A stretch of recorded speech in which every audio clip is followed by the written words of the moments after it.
the story starts off kind of 10 years later. You get a little peek into Dora and who she was and the origin story and the Dora that we know and love. You even get to hear the theme song. But it's 10 years later, and Dora's parents are on a new discovery, but they don't want her to come along because she's too naive and too young, and so they sent her to live with Diego. Diego left 10 years ago, though. He's now assimilated to society. Dora doesn't even have a phone. She doesn't know what's up. She goes to high school. She's a fish out of water. Yeah. Then all of a sudden, her parents get kidnapped. And then she gets kidnapped, and they end up back in the jungle with new friends. Yeah. Like she said, Dora and Diego are pretty much inseparable until about the age of 6 when Diego moves to the city.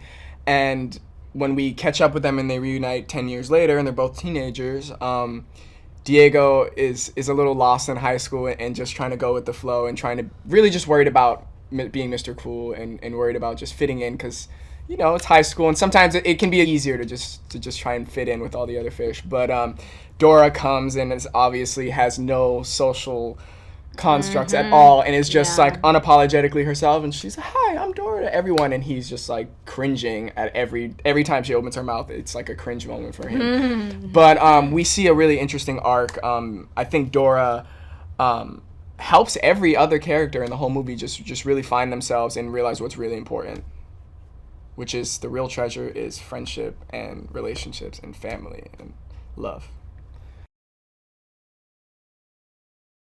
I think that it more than anything expands rather than changes anything. Or I don't think the great thing is they didn't really change anything from the original show, and whatever seemed kind of out of reach, they kind of made it into like a humorous thing.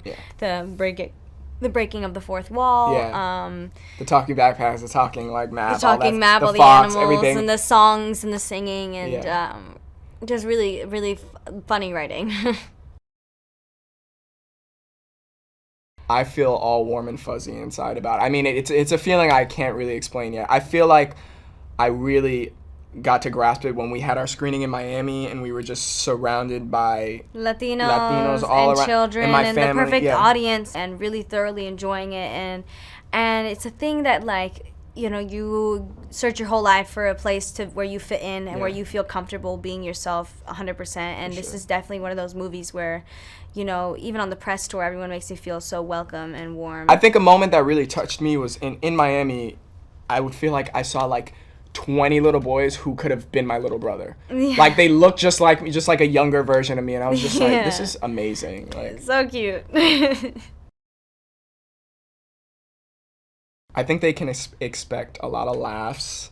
I mean, even the adults. I mean, there's a good handful of jokes that will go right over kids' heads and go right into the adults' ears and just crack them up. But they can expect laughter, joy, fun, adventure. All of the elements from the original show that you love, plus more. Plus much more, It's expanding on what you envisioned in your childhood. It's like taking that, putting it on steroids, and like making this big event that's also something that I'm really proud of when it comes to our culture. Yeah, and it really feels like a classic adventure movie. Like it just has that classic adventure movie vibe to it. It's crazy. Yeah. I like Boots too. He's really cute. Hey guys, it's Lisa here with a list of 5 of the most adorable animals from animated family movies. So to start off, there is Wheezy the penguin from Toy Story, Pascal the lizard from Tangled, Doug the dog from Up, Thumper from Bambi, and Toothless from How to Train Your Dragon. What are some of your cutest animals from animated family movies? Let me know below, and remember, click down here to subscribe or on the side for more great content.